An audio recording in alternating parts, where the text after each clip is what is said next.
So I wanted to do a follow-up video to my previous one about photo critiques. I received so many fantastic comments that were really thought-provoking. And so I wanted to make this video for two reasons. Now, the first one is that I've been away this past week on my first photographic adventure for 2023. So I haven't had a chance to actually reply to anybody.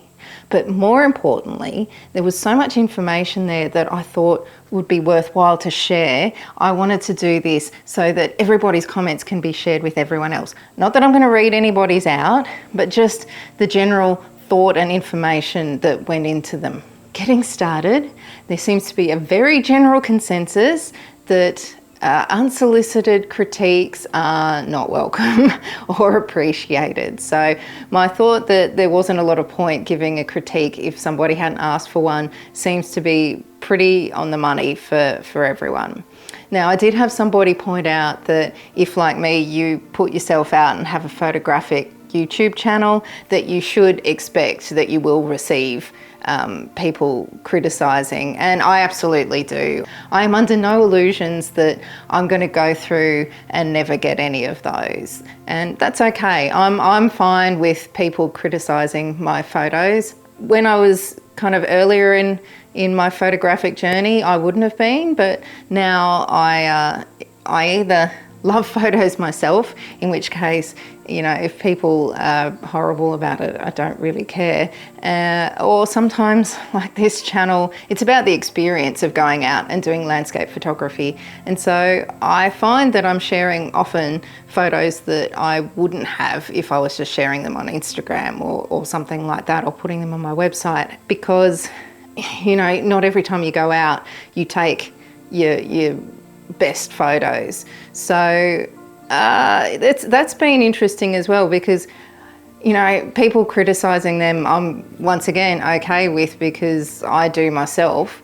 But the interesting thing I've found is sometimes those photos that I didn't particularly like as much, other people comment on positively, which just goes to show that everybody has different tastes, doesn't it?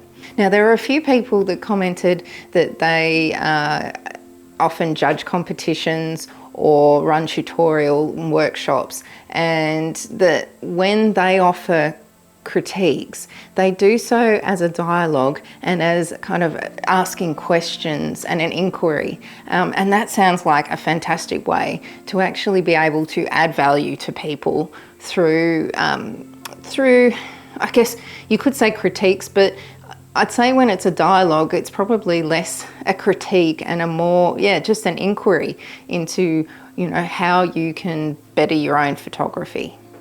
There were some other people that commented that they love to look for what they like in other people's photography and share that with them to try to offer encouragement and positivity.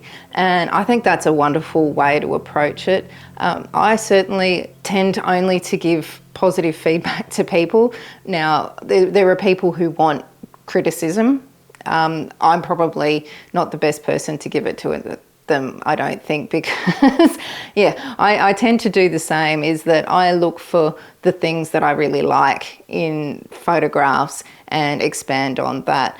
I do think that constructive criticism can be useful, but it needs to be in the right setting and probably delivered in the right way as well.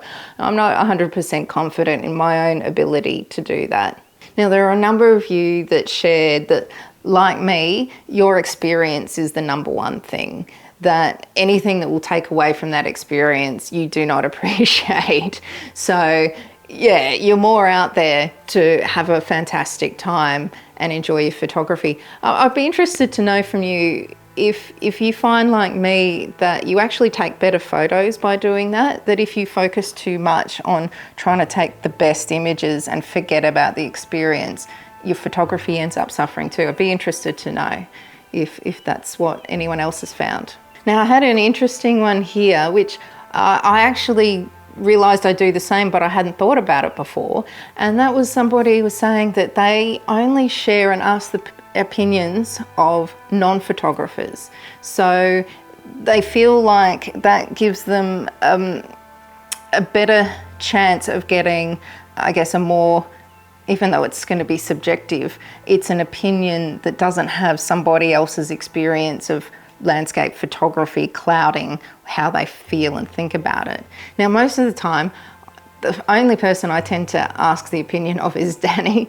Now, partly that's because he is the one that's here when I'm editing, but I do also find it does certainly help having somebody who, he is a creative person, he does his own creative endeavours and he asks my opinion of things. He is able to offer me criticism just from a more general aesthetic point of view rather than it being particularly about landscape photography. Now, somebody commented that they only ever critique in their head, they don't share that critique with others, and that got me thinking or realising of just how valuable critiquing other people's work can be for yourself.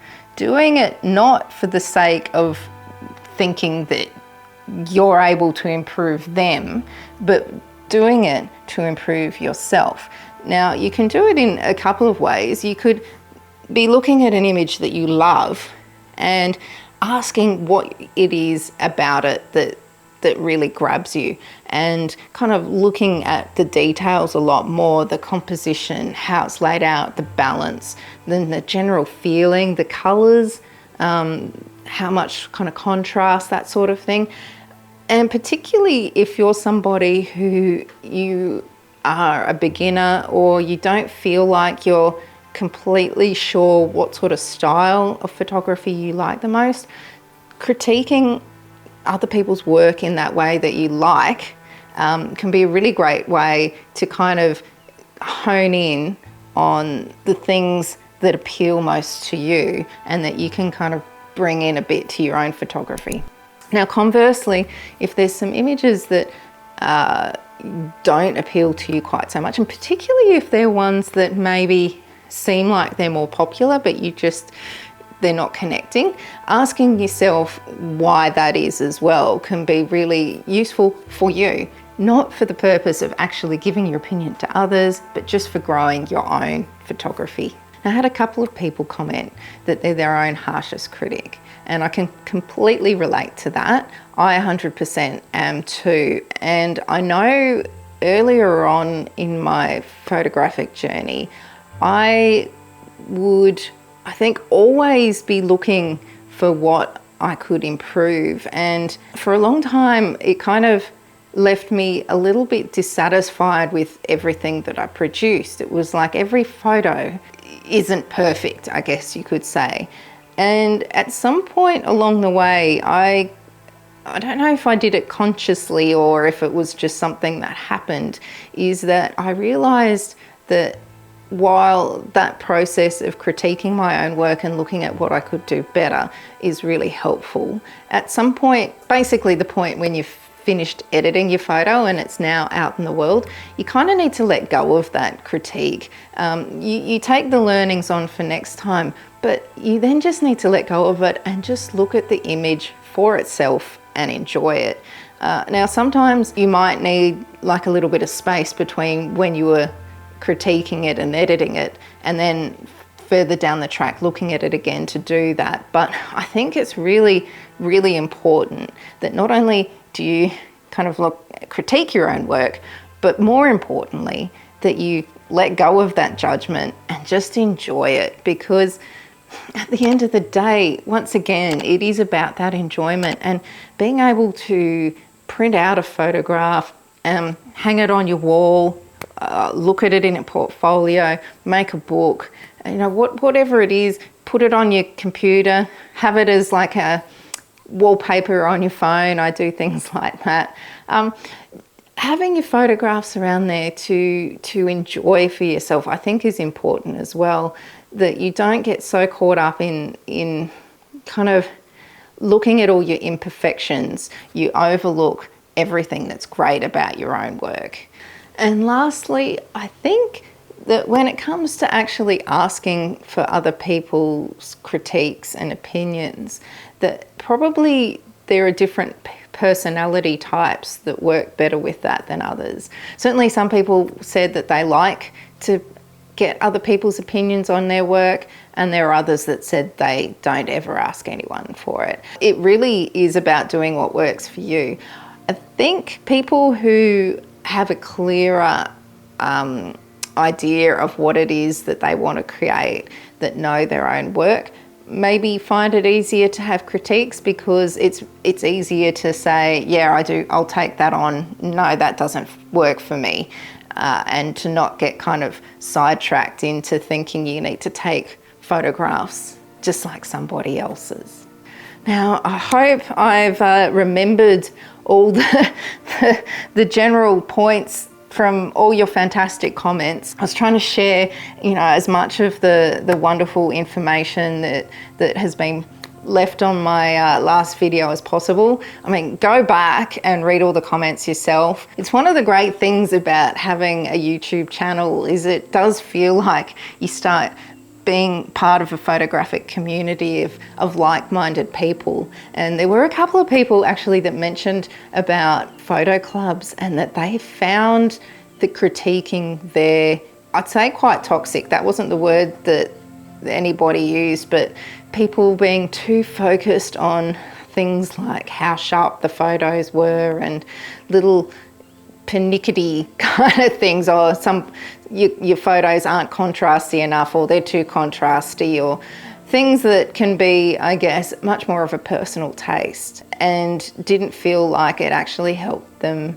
artistically. So, which is a shame, isn't it? You'd hope that there could be a photographic community where people just were able to support and encourage each other, and that you end up feeling more inspired by your work maybe than less. But that didn't seem to be the case from some of the comments that I received, but I guess it probably depends on who you end up being around. But anyway, I'm rambling on. I did want to thank everybody for all your thoughts, because I really appreciate them. I did read them all. I just haven't had time to be able to reply, unfortunately. So next week, I'll be back with a vlog from that misty morning just near my home. And then after that, there's going to be 3 videos from a road trip that I took with Danny back out to the Granite Belt near Stanthorpe. And I hope you enjoy them. Now, thank you so much, everyone, for watching, and I'll see you next week.